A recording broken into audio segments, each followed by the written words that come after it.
8h30 avec Thomas Hill et votre invité ce matin, Thomas. Oui, je reçois ce matin le chanteur Dave qui sera demain soir au théâtre de la Tour Eiffel pour une soirée exceptionnelle à la rencontre de ses fans. Et puis, on vous retrouve aussi toujours sur Mélodie TV pour The Vintage Show où vous recevez de jeunes artistes pour parler justement de leur côté vintage.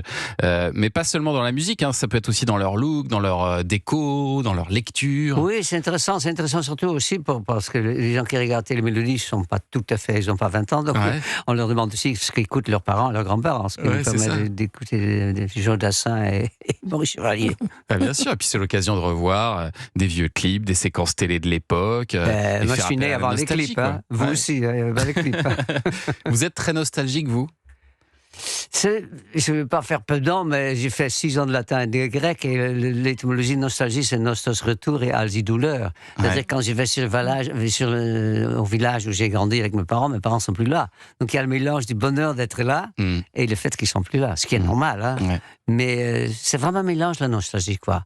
Mais c'est vrai que quand vos collègues de Radio Nostalgie, pour ne pas le citer, ils ont arrêté de passer les années 70 parce que pour eux, ça commence maintenant les années 80. La nostalgie démarre dans les années 80. En tout cas, c'est un peu emmerdant pour un chanteur comme moi qui a commencé dans les années 70. Du côté de Cessoine, fini.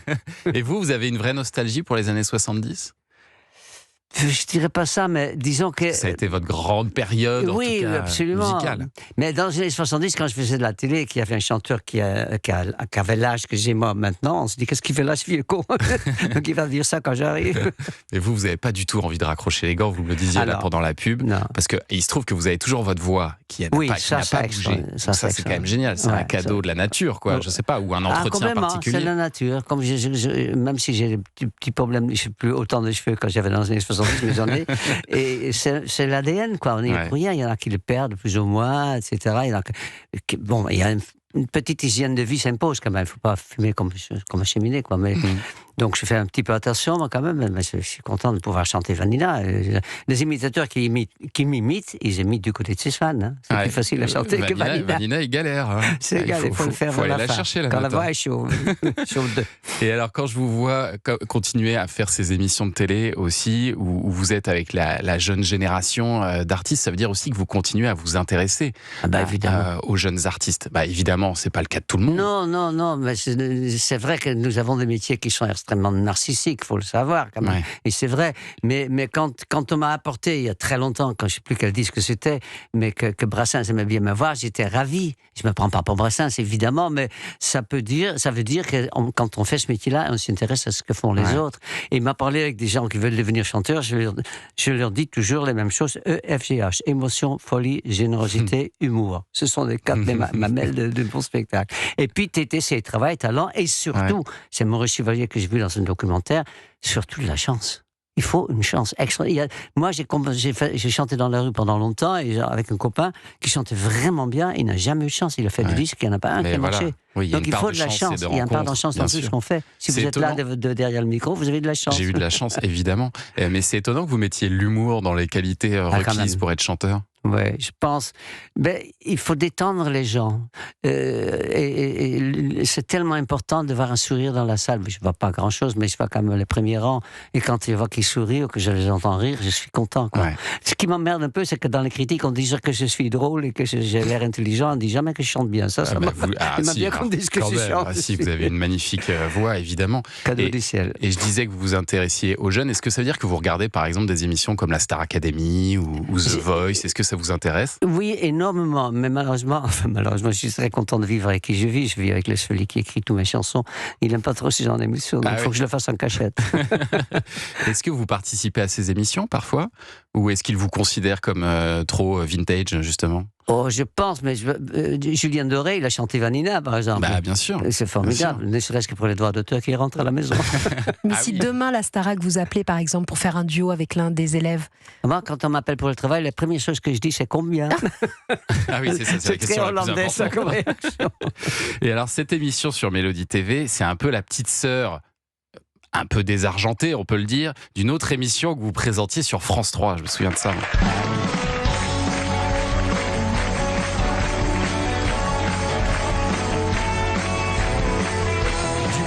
chez Dave. Oui, j'aime bien faire ça. C'était le week-end sur France 3. Dimanche après-midi, ouais. Pourquoi elle s'est arrêtée, cette émission? Elle était formidable. Je pense qu'ils ont, à juste titre, peut-être de prendre plus jeune, mais il n'y a pas eu de variété depuis qu'il n'y a plus de variété à la télé. Ouais. C'est fini, ça. Et là C'est aussi, étrange, c'était de la nostalgie musicale, ça faisait du bien, mais en fait, vous... Avec Dave, les jeunes chanteurs. avec les jeunes chanteurs de qui étaient Vianney, là, de bien machin, sûr. qui étaient inconnus, et c'était formidable. Santa, des gens que j'ai découverts grâce à ça. Ouais. J'ai adoré faire ça, vraiment. Et vous faisiez ça aussi même avant, dans les années 90. Je me souviens d'une émission, c'était Salut les copains, où vous étiez aux côtés de Sheila Oui, sur j'ai eu aussi TF1. des problèmes qui s'appelaient Danser maintenant. Danser maintenant aussi, bien sûr, issu de votre chanson. Qu'est-ce qui vous a donné envie, vous, Dave, de passer à l'animation télé? C'est le hasard de la vie, parce que j'ai pas pensé du tout, parce que moi, ce que je préfère ce que je préfère dans la vie, c'est être sur scène, autre que à côté de mon bien-aimé dans le lit. Mais ça, c'est pas payé. Donc... Ah oui, ça reste gratuit, ça, d'accord. Oui, jusqu'à maintenant, personne ne veut payer. Mais non, j'ai bien aimé parce que je m'intéresse à mes collègues, à mes confrères ou mes consoeurs qui font le même métier que moi. Je trouve ça très intéressant. Et les gens qui font... Moi, j'ai fait la Manche quand même pendant des années, donc je sais ce que c'est. Quand je parle à des jeunes gens qui font la Manche, je leur dis chanter dans les pizzerias et des crêperies parce que ça change plus souvent de clients qu'un restaurant. Ils changent que 2 fois. Oui. Il y a des choses à apprendre dans la vie. Écoutez les vieux.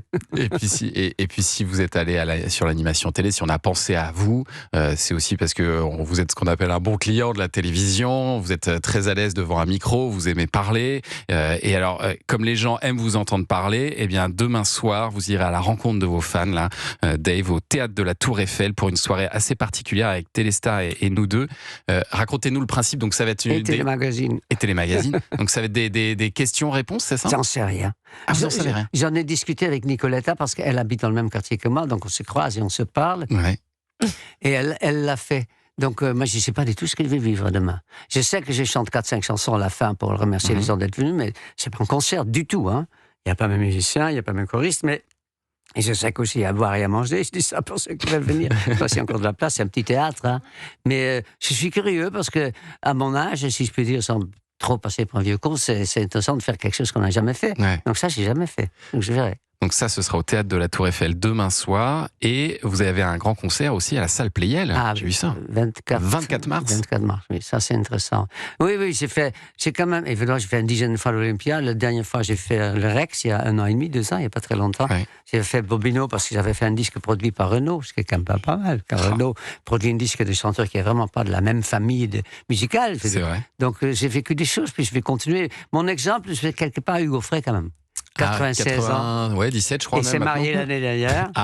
Oui. C'est le projet aussi ou... Non, je suis resté avec le même. Mais je trouve ça formidable parce que j'ai vu sa femme, je la connais un peu, et elle n'est pas là pour l'argent, quoi. Elle l'aime. Donc il y a des gérontophiles, ce qui est quand même bien. Et puis c'est fort de continuer à chanter à son âge et d'avoir toujours le même plaisir sur scène. C'est formidable. T'as l'impression qu'il n'a même pas 70 ans. Ouais. Il en a 96.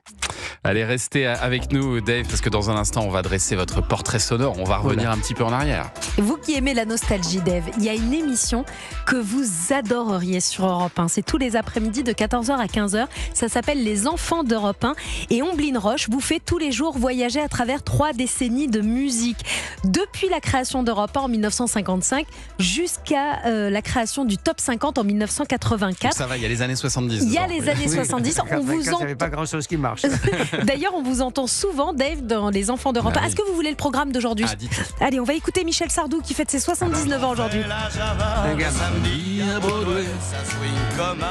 Voilà, joyeux anniversaire à Michel Sardou. On entendra aussi Charles Aznavour.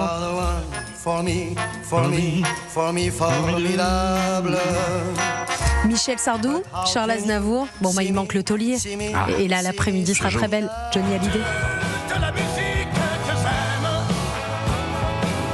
Un magnifique programme en musique dans cette émission qu'on adore, Les Enfants d'Europe 1. C'est du lundi au vendredi de 14h à 15h sur Europe 1. À tout de suite.